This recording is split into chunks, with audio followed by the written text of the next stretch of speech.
The scent of stale coffee and desperation clung to Maya Ortega like a second skin.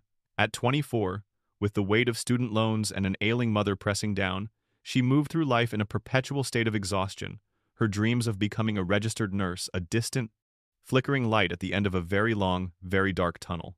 Her shift at the Daily Grind, a diner where the grease was thicker than the hope, had stretched into a marathon.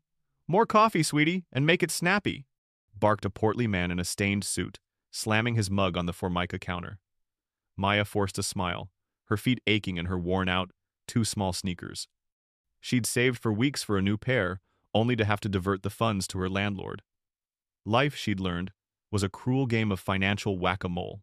"Coming right up, Mr. Henderson," she replied, her voice softer than she felt.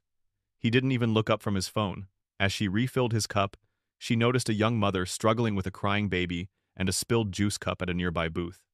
Without a word, Maya grabbed a rag and discreetly wiped up the sticky mess, offering a gentle, "It happens to the best of us," to the flustered woman. A small, grateful smile was her only payment. These small acts of kindness were the only things that kept the crushing cynicism at bay. The diner finally emptied out around 10 p.m., leaving Maya to wipe down sticky tables, her mind already racing through the anatomy and physiology flashcards she'd review on her walk home. She clocked out, the meager cash tips barely enough for bus fare. Tonight, like many nights, she'd walk. It was quicker, and every penny counted. The city, usually a roaring beast, had settled into a low growl. A fine, persistent drizzle had begun to fall, turning the streetlights into hazy halos. Maya pulled her thin hoodie tighter, hunching her shoulders against the chill. She chose to cut through a quiet side street, a shortcut she usually avoided due to its poor lighting, but exhaustion made her reckless. The street lamps here were old and intermittent, casting long, dancing shadows that played tricks on the eyes. The only sound was the rhythmic patter of her worn sneakers on the damp pavement and the distant wail of a police siren, quickly fading. Then she saw him. An elderly man, walking with a slow, deliberate pace, his silhouette etched against the murky glow of a street lamp that flickered like a dying ember. He was dressed neatly, in an old but well-maintained trench coat. There was an air of quiet dignity about him, even from a distance. As he passed under the flickering light, Maya noticed the small, glinting pin on his lapel, a distinctive, five-pointed star. Before she could process it, a figure detached itself from the deeper shadows of an alleyway, tall, slender, almost wraith-like in the dimness.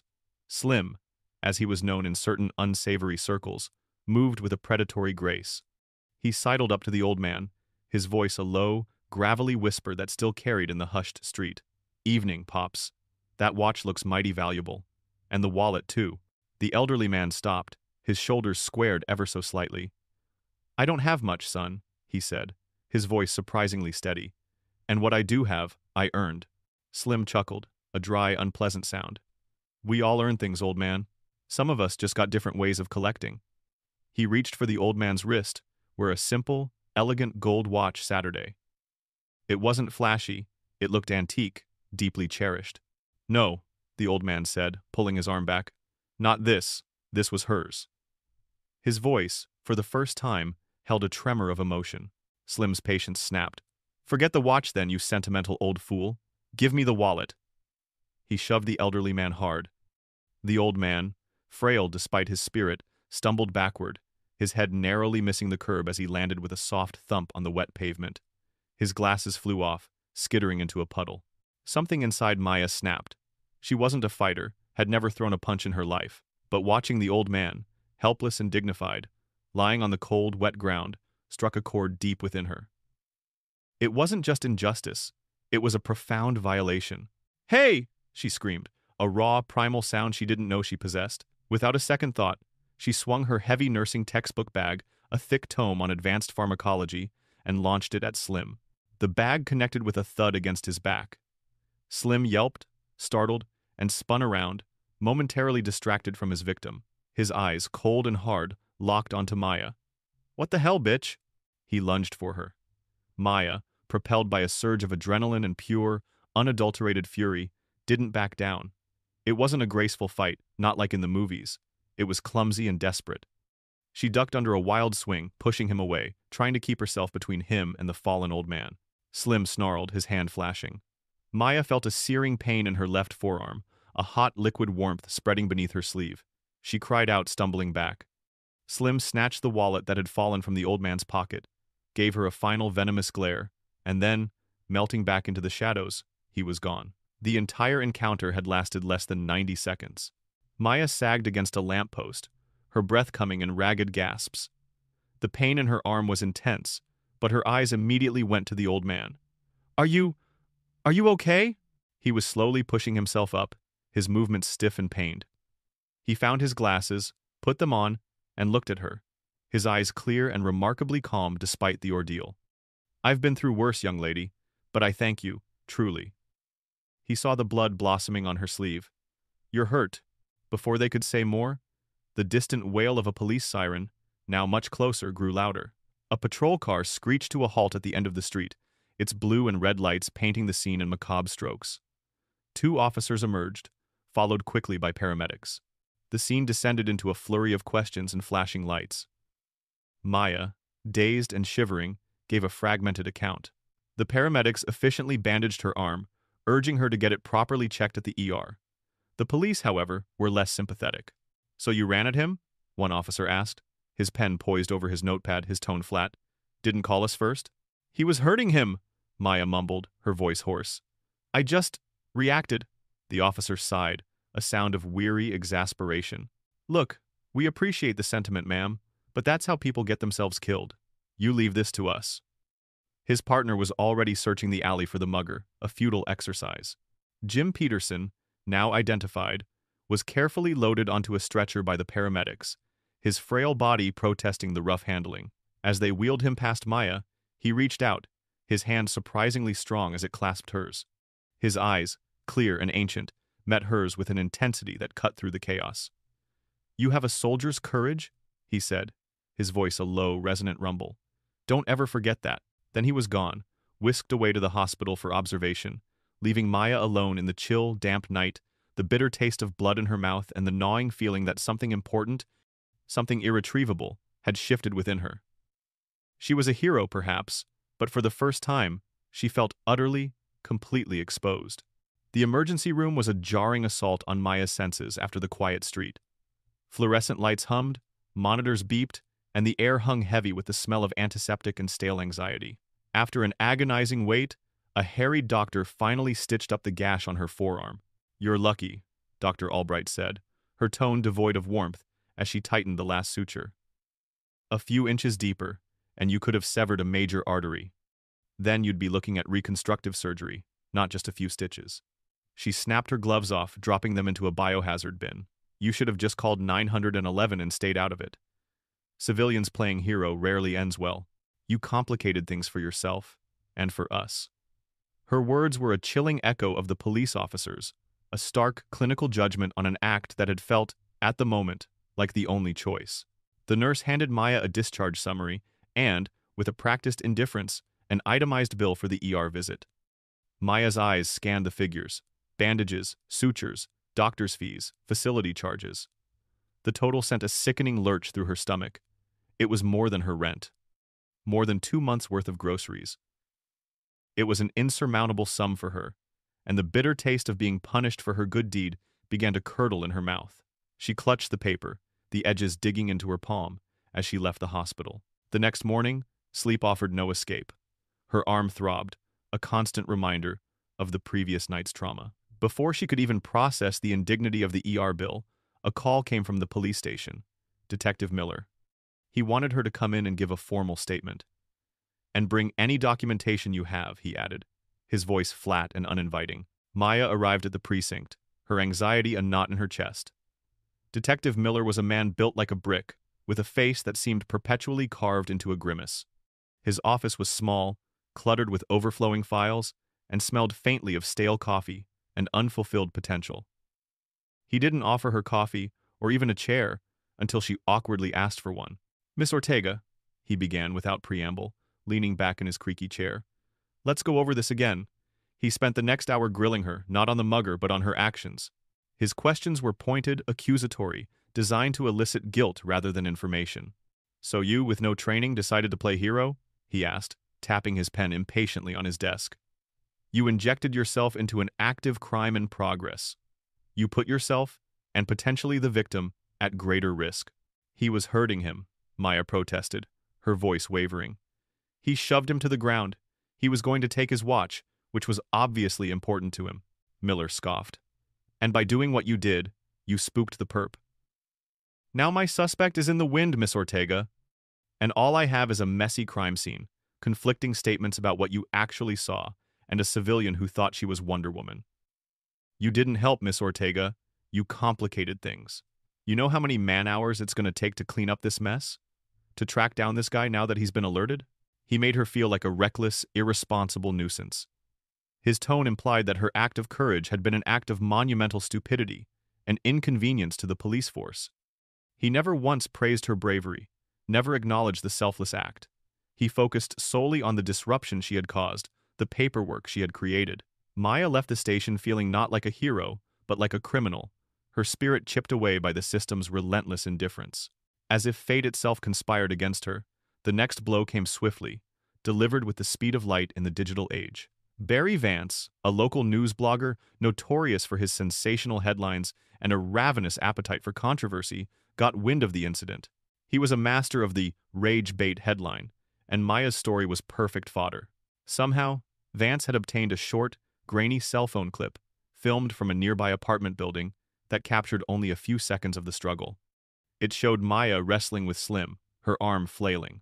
It didn't show the initial assault on Jim Peterson, nor did it show Slim's knife. Vance didn't bother with facts. His blog post went live that afternoon, emblazoned with a lurid, all-caps headline.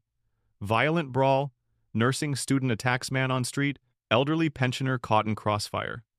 Was it vigilantism or mental instability? The article painted Maya as a reckless, possibly unhinged young woman who had instigated a street fight, drawing an innocent old man into the chaos. Vance liberally used phrases like unsubstantiated claims of mugging, unprovoked aggression, and unprofessional conduct. He even dug up an old, blurry photo of Maya looking tired and disheveled from a social media profile, captioning it, "Is this the face of an unstable vigilante?" The comment section exploded. Hundreds, then thousands, of anonymous voices piled on. Typical millennial wanting attention? She probably started it. Look at her. She looks aggressive. Why wasn't she calling the police? She clearly just wanted to play hero. Hope they charge her. What kind of nurse attacks people on the street? Get her out of our hospitals. The vitriol was a tidal wave, drowning Maya in a sea of undeserved hatred. Her phone buzzed relentlessly with notifications, each one a fresh sting. The dominoes, once set in motion, fell rapidly. The first call came from her manager at the Daily Grind.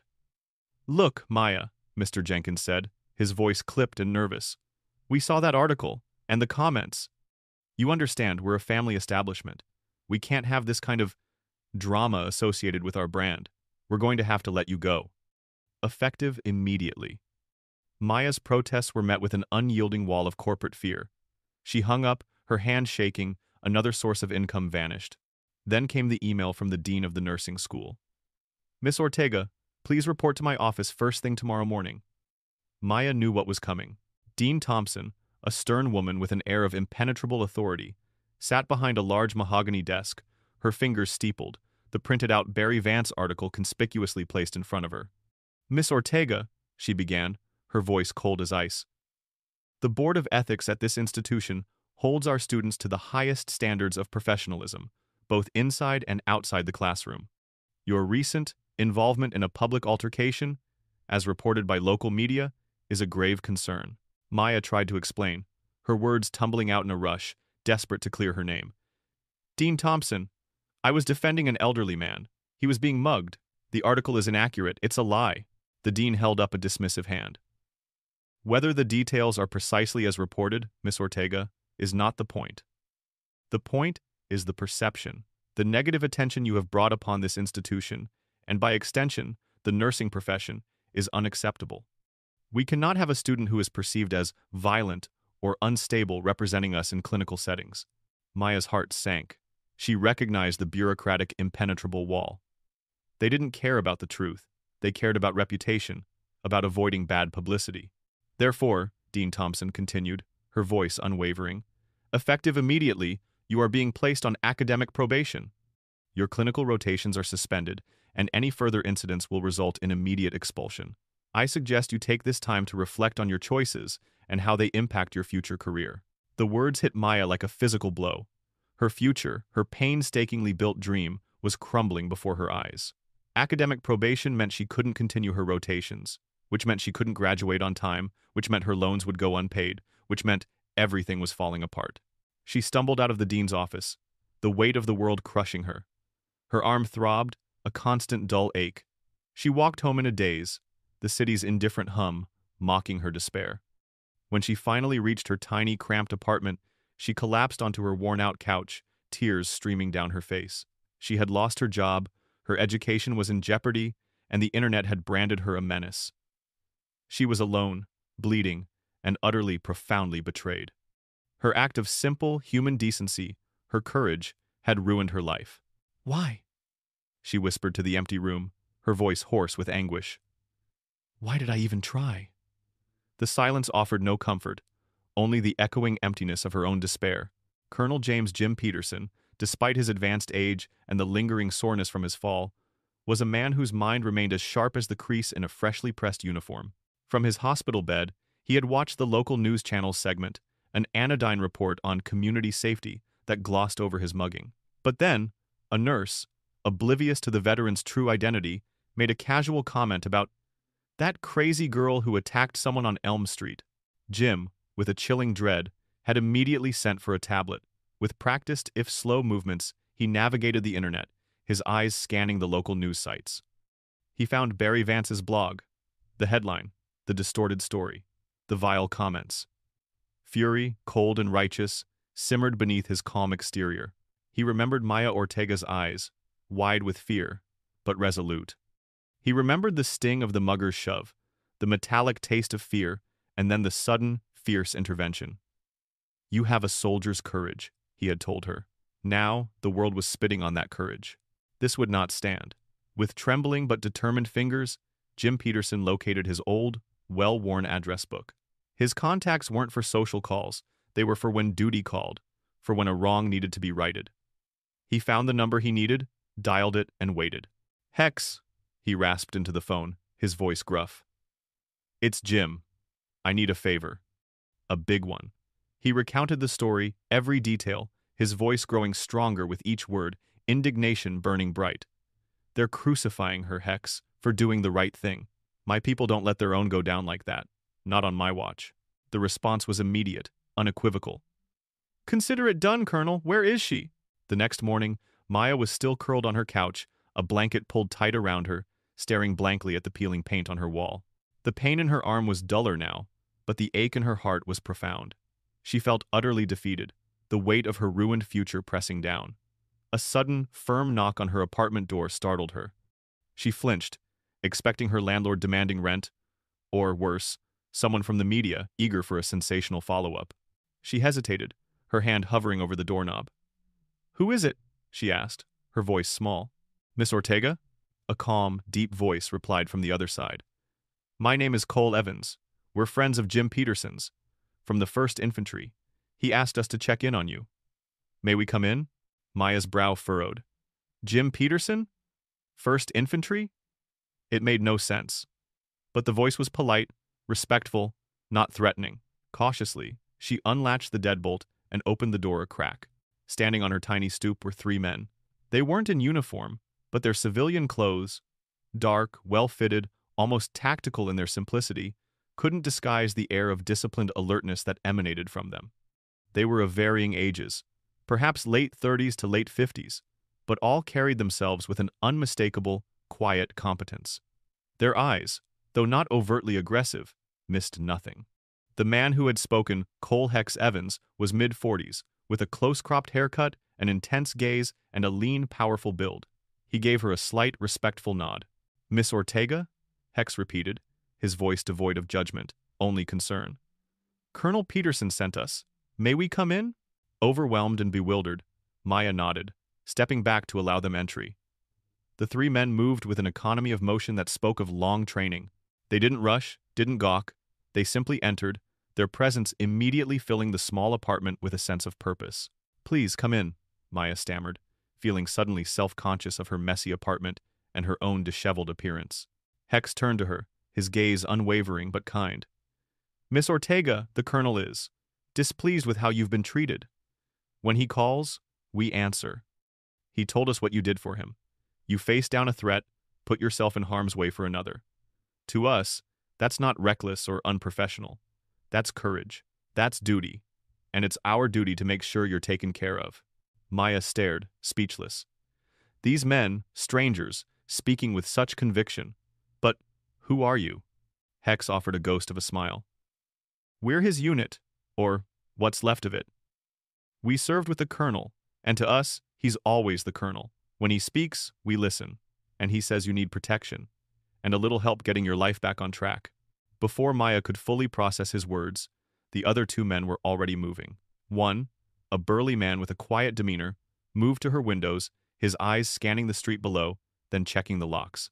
The other, younger, with sharp, intelligent eyes, was already sitting at her tiny kitchen table, pulling out a sleek tablet and a compact satellite phone. They operated with quiet, almost unsettling efficiency, as if they were simply executing a well-rehearsed drill.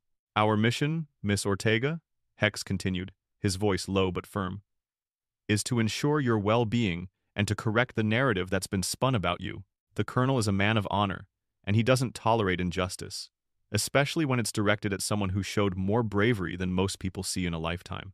He paused, letting his words sink in. "From this moment on, you are not alone. We will handle the outside noise. We will make sure this Slim is found, and we will ensure your good name is restored." Maya, still struggling to comprehend the sudden shift in her reality, could only nod, tears welling in her eyes. For the first time in what felt like an eternity, the crushing weight of isolation began to lift. These stern, silent men, veterans of battles she could only imagine, were offering her something she hadn't realized she desperately craved: unwavering support, protection, and the promise of justice. "We understand this is a lot," Hex said, his gaze softening slightly. "But rest assured, Miss Ortega, you're among friends now, and friends of the Colonel, we take care of our own." He paused again, then added, "Your job now is to get some rest, and trust us." As the other veteran, the one with the tablet, began to quietly type, Maya watched them. These weren't thugs or vigilantes seeking glory. These were professionals, operating with a quiet, almost intimidating competence. They weren't asking for anything in return. They were simply doing their duty. For Jim Peterson, and now, it seemed, for her, a small, fragile seed of hope began to sprout in the desolate landscape of her heart. The cavalry had arrived, and they weren't just here to protect her, they were here to fight for her. The days that followed were a surreal blur for Maya. Her small apartment, once a sanctuary of quiet desperation, now hummed with the silent efficiency of a covert operations center. The veterans, true to their word, were a constant, unobtrusive presence. They rotated shifts, one always visible or within earshot, yet never making her feel watched, only safe. They cooked her simple, nutritious meals, insisting she eat. They kept her phone charged, but filtered her calls, blocking the endless stream of hate mail and negative comments. Their methods were a stark contrast to the sluggish, bureaucratic machinery Maya had encountered. While Detective Miller had sighed about man-hours, these men operated with an almost supernatural speed and precision. The veteran at the kitchen table, whose name was Whisper, a former intelligence analyst with an unnerving ability to sift through vast amounts of data, was the first to strike. He didn't just review the police report. He scoured public databases, social media, gang affiliations, and obscure local forums. In less than 3 hours, he had a positive ID on Slim. His real name was Marco Slim Rodriguez, a known petty criminal with ties to a local street gang. "He's got priors, Miss Ortega," Whisper explained, his eyes never leaving the glowing screen of his tablet. "Assault, petty theft, a few warrants out for failure to appear, not exactly a master criminal, but he's got a nasty streak." But Whisper didn't stop there.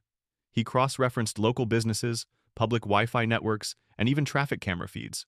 Within another hour, he located a small convenience store a block down from the mugging site. They had external surveillance cameras. Detective Miller's canvas had somehow missed it. "Bingo," Whisper announced, a rare, almost imperceptible smirk touching his lips. He remotely accessed the store's security system, a feat Maya didn't even want to comprehend, and downloaded the relevant footage.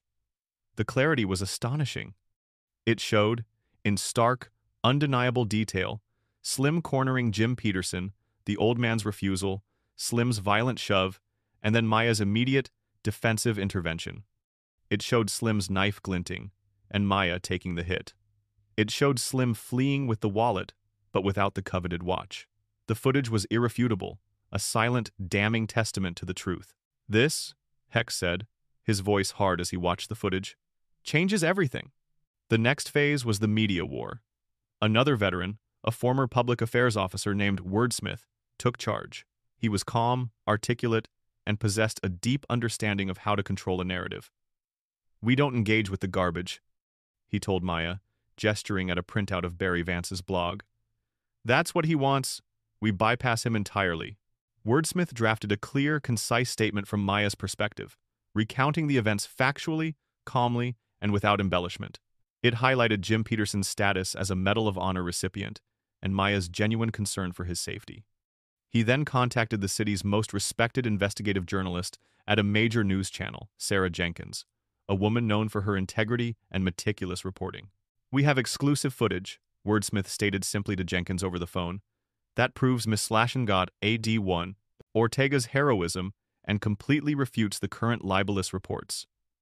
And we have the full cooperation of Colonel James Peterson, a Medal of Honor recipient, who will personally corroborate her story." The phrase, Medal of Honor recipient, acted like a key, unlocking every door. Sarah Jenkins, smelling a major story of injustice and redemption, immediately dispatched a crew. That evening, Maya, with Hex standing silently but reassuringly behind her, gave her first interview to a legitimate news outlet. She spoke with a quiet dignity, recounting the events without anger, simply stating the facts. Then, the footage rolled. The undeniable truth. The story aired that night. It was a sensation. "Local hero attacked by media, vindicated by veterans," screamed the Chiron. The city erupted, but this time, in outrage for Maya. The public outcry was immediate and overwhelming. Social media, which had once been her tormentor, now became her champion. "Justice for Maya" trended across the city. Barry Vance's blog was deluged with angry comments, his reputation shattered. The next battle was with her university. Hex accompanied Maya to a meeting with Dean Thompson. This time, there was no condescending lecture, no dismissive wave of the hand. Hex, impeccably dressed, sat beside Maya, his presence radiating an authority that dwarfed the dean's. He didn't speak often, but when he did, his words were precise and carried the weight of unspoken implications. "Dean Thompson," Hex began, his voice calm but firm, "Miss Ortega has been demonstrably slandered. The institution's decision to place her on academic probation, based on false reporting, is not only unjust but, frankly, an embarrassment to the university." He paused, letting his gaze meet hers. "Colonel Peterson, a man whom I'm sure you know holds significant respect, and indeed, some influence, within the community and with the university's board of trustees, is personally invested in Miss Ortega's welfare. He finds it deeply concerning that a student who exhibited such exemplary moral character and bravery is being punished for it." The mention of Colonel Peterson, and particularly the board of trustees, visibly flustered the dean. Her carefully constructed facade of bureaucratic indifference began to crack. She stammered, tried to backtrack, citing misinformation and misunderstandings. "We understand that institutions can make mistakes," Hex interjected smoothly, cutting off her excuses. "The opportunity to correct this injustice, swiftly and unequivocally, is now. Miss Ortega's academic record must be cleared, and a formal apology issued. Otherwise, the colonel will feel compelled to take the matter directly to the board, along with the full, factual account of what transpired and how this institution chose to react." The message was clear. The dean, cornered and facing a public relations nightmare that could damage her career, capitulated. Within minutes, the academic probation was lifted. A formal, if stiff, apology was issued, citing new evidence and a misjudgment of the situation.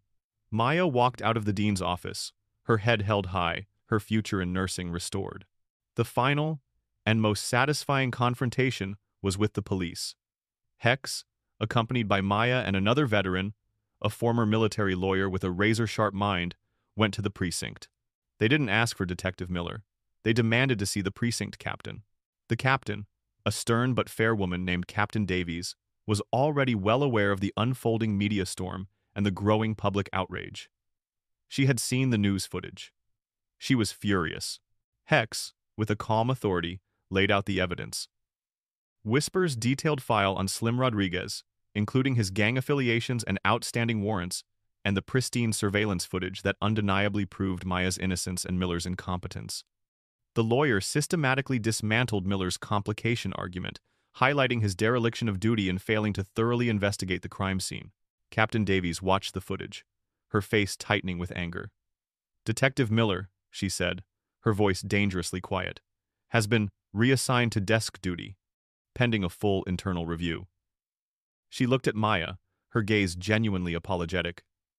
"Miss Ortega, on behalf of the precinct, I want to formally apologize for the mishandling of your case and the unacceptable treatment you received.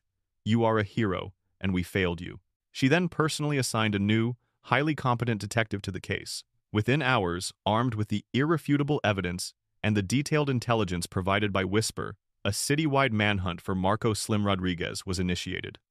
By the end of the day, Slim was apprehended, found hiding in a known gang hideout, surprised and disoriented by the swift, targeted precision of the police operation. As Maya, Hex, and the lawyer walked through the precinct hallway, they passed Detective Miller. He was slumped at a desk, surrounded by stacks of files, his face pale and grim. He looked up, his eyes meeting Maya's for a fleeting second. He saw not a reckless civilian, but a woman standing tall, flanked by unwavering allies. He quickly dropped his gaze, unable to meet her eyes, utterly defeated. Maya felt a surge of vindication, a profound sense of justice finally served. The systems that had sought to punish her for her courage had been systematically, methodically dismantled, and she hadn't done it alone. The tide had not just turned, it had become a tsunami of public support.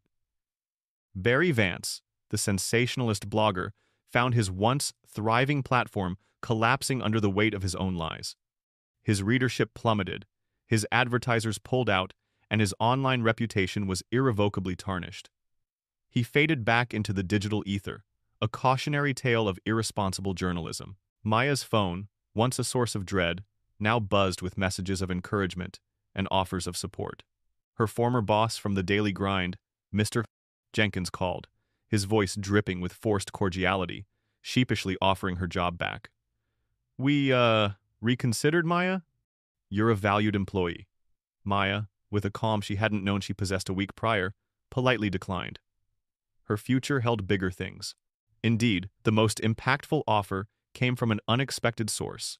A prominent local philanthropist, deeply moved by Maya's story of injustice and ultimate vindication, established a full scholarship in her name, covering the remainder of her nursing degree tuition, books, and living expenses. An investment, the philanthropist stated in a press release, in the kind of courageous compassion our community desperately needs. Life, once a relentless struggle, had suddenly opened up. Maya could finally breathe.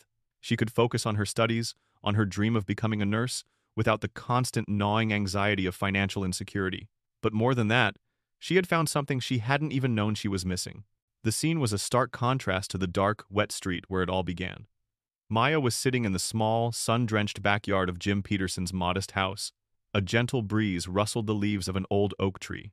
The air smelled of freshly mown grass and barbecue. Hex, Whisper, and Wordsmith, their code names, now affectionately used, were gathered around a grill, flipping burgers and sharing quiet jokes. Jim Peterson sat beside Maya, sipping iced tea, a contented smile on his face. The security detail was no longer needed. Maya was safe, but the connection, the bond forged in adversity, remained. These men weren't just protectors. They had become her unexpected family. "Heard your grades are soaring," Jim said, his eyes twinkling. "Knew you had it in you, kid." Maya smiled, a genuine, unburdened smile. "It helps when you don't have to choose between textbooks and rent, Colonel." Hex, carrying a plate of food, sat down opposite her. "And when you're not fighting a corrupt media and an indifferent police force?" He winked. Jim reached into his pocket and pulled out a small, velvet-covered box. "I want you to have something, Maya." He held it out. Maya took the box, her heart thumping softly. Inside, nestled on a bed of satin, was a custom-made medal. It wasn't gold, but a gleaming silver, intricately engraved. On one side, the The distinctive insignia of the 1st Infantry Division was etched, proud and bold. On the other, the words simple yet profound. For valor in the line of duty, to Maya Ortega, from a grateful soldier. Tears welled in Maya's eyes as she traced the words with her finger. Colonel? I don't know what to say. Jim clasped her hand, his gaze warm and paternal. You said it when you threw that bag. You said it when you stood between that coward and me. You reminded me that courage isn't just about what you do on a battlefield.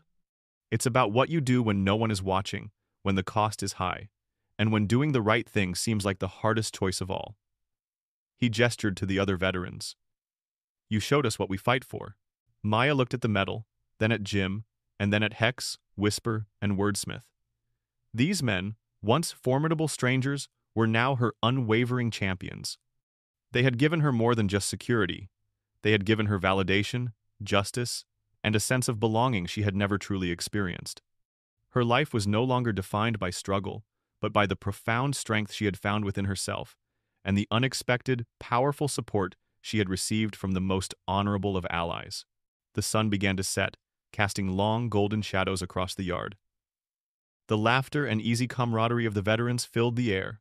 Maya knew her journey to become a nurse would still have its challenges, but she would face them with a newfound resilience. She was safe, her future was bright, and she now had a family bound not by blood, but by honor, loyalty, and an unshakable belief in doing what is right. She was a soldier's courage made manifest, and she would never, ever forget it.